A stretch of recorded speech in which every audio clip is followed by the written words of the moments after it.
What's going on, guys? Today we are going to be talking about Alibaba. We're going to go over some news around some restructuring of management at the company. However, the majority of this video is going to be comparing Alibaba and PDD Holdings. And PDD Holdings may not be very recognizable to a lot of people out there. However, a lot of people are familiar with a company that they own called Temu. We will compare PDD and Alibaba's revenue as well as their EPS numbers. I will also draw a comparison to another company that has a very similar business model to Temu. And finally, we will take a look at valuations between Alibaba and PDD. So if you enjoyed the video, drop a like down below, and if you want to see more videos like this one, make sure to subscribe. And the news that just released was that their CEO Eddie Wu would now be taking over the Taobao and Tmall e-commerce business unit. And on top of Eddie Wu being the lead of their e-commerce business, he is already the lead of their cloud intelligence group, as well as being CEO and chairman of Alibaba. So clearly he has a lot of responsibilities right now, and the only concern from an investor standpoint is making sure that all of these businesses are being serviced very well. From a good standpoint, you now have the CEO heading the two most important business units within Alibaba. However, workload wise, this obviously becomes a lot to manage. And a letter from the board said the following: Eddie's leadership of both the cloud computing and e-commerce group will ensure total focus on and significant and sustained investment in our two core businesses of cloud computing and e-commerce, as well as enabling TTG to transform through technology and innovation. And another positive note is the person who was previously managing this business unit did not leave the company, and that is Trudy Dai. So she is one of the co-founders of Alibaba, and she is just moving into a different role within their asset management group. The negative around all of this is the constant reshuffling we have seen from Alibaba over this year. We saw them earlier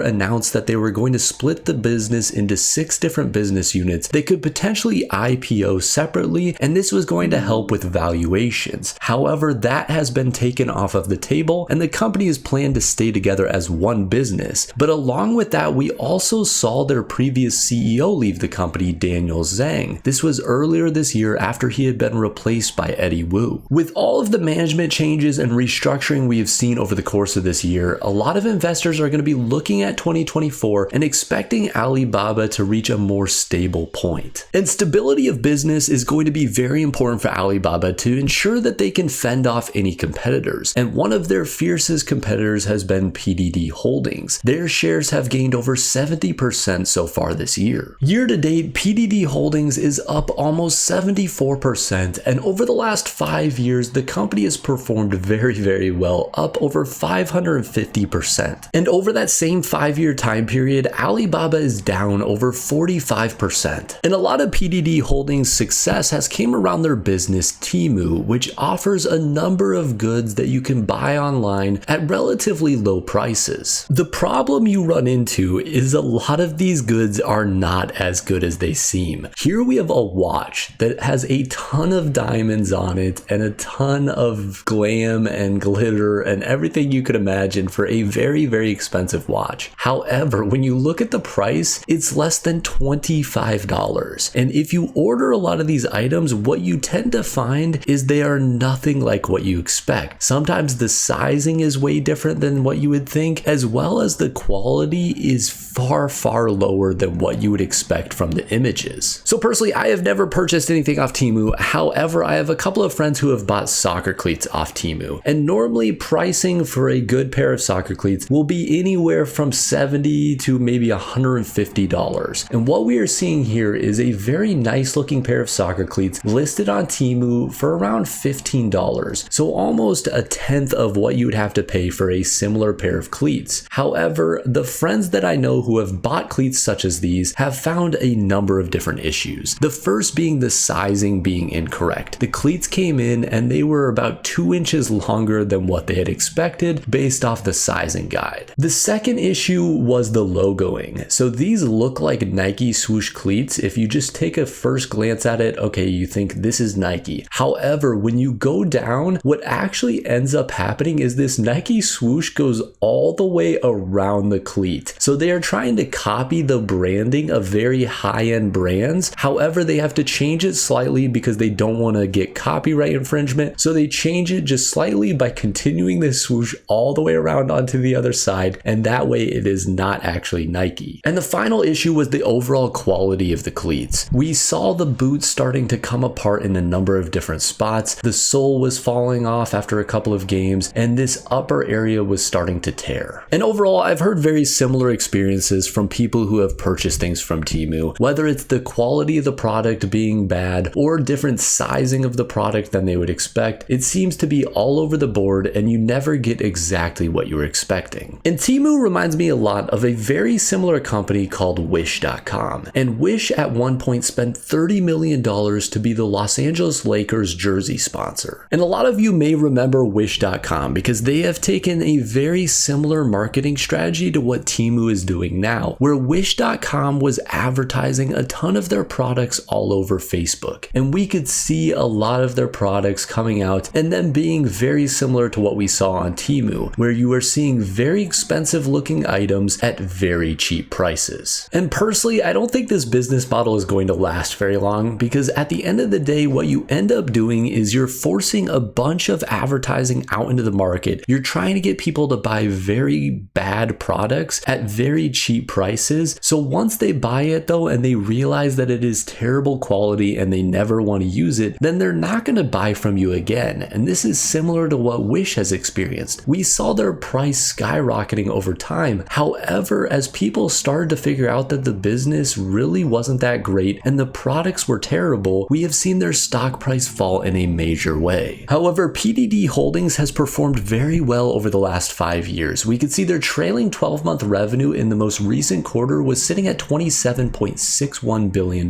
This is up almost 90% year over year. And for Alibaba, they are a much larger company. We could see that their trailing 12-month revenue is sitting at $129.7 billion, and even their quarterly revenue is higher than the trailing 12-month revenue for PDD. We could see that Alibaba's quarterly revenue is sitting at $30.8 billion.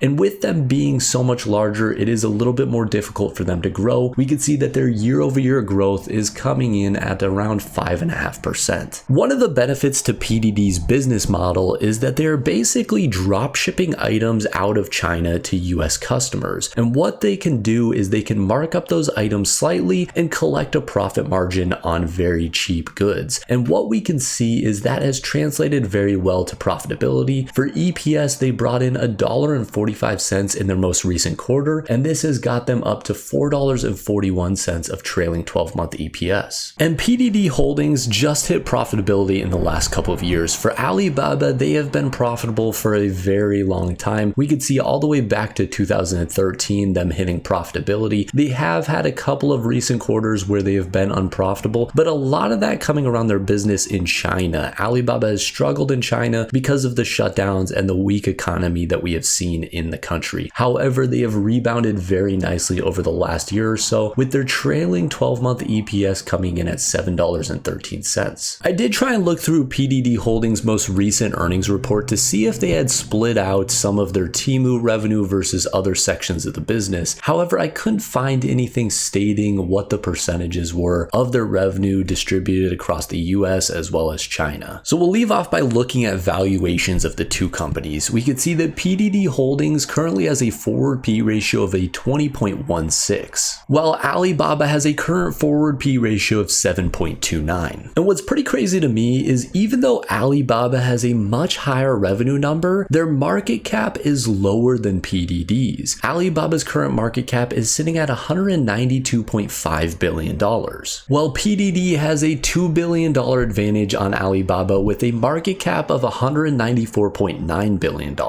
And a lot of this comes around the valuation that investors are putting on PDD Holdings because of their growth. We saw their revenue over the last year go up by 90%, and they're currently being valued at a 20 forward P ratio. And if we saw Alibaba's valuation double to around a 15 forward P ratio, we would see their price and their market cap double as well, bringing them up to a price of around $155. So personally, between PDD and Alibaba, I think Alibaba is in a far better position. When we look at businesses like PDD and their Temu as well as Wish.com, we see them being very short-term businesses. They spend a lot of money on marketing and trying to get consumers to buy their products. We see them on Facebook.com. If you scroll through your timeline, you run into ads from Temu, and they're products that look very, very nice at very cheap prices. However, once consumers actually buy those products, they see how bad quality they are and they never buy from them again. And I think that's what you ultimately run into, and what we are seeing right now from Temu is they're doing a very good job of advertising their products, and people are being interested, they're buying products. However, their repeat customers are going to be very, very low. And the other factor with all of that is that Temu is very focused on US based customers. US based customers have done a lot better than Chinese based customers right now. So PDD has performed very well in terms of their revenue and EPS numbers. However, once we start seeing China recover and their economy start to perform again, I think we'll start seeing Alibaba perform a lot better in terms of their revenue growth and their EPS numbers as well, because that is something that is going to have a larger impact on Alibaba's business versus PDD. So keep in mind, these are all my opinions. Do not buy a company just because some random guy on YouTube talked about it. Make sure you are looking into companies that meet your risk tolerance as well as your time horizon. However, I hope you enjoyed the video. If you did, drop a like down below. And if you want to see more videos like this one, make sure you hit that sub button. And as always, guys, have a wonderful rest of your day.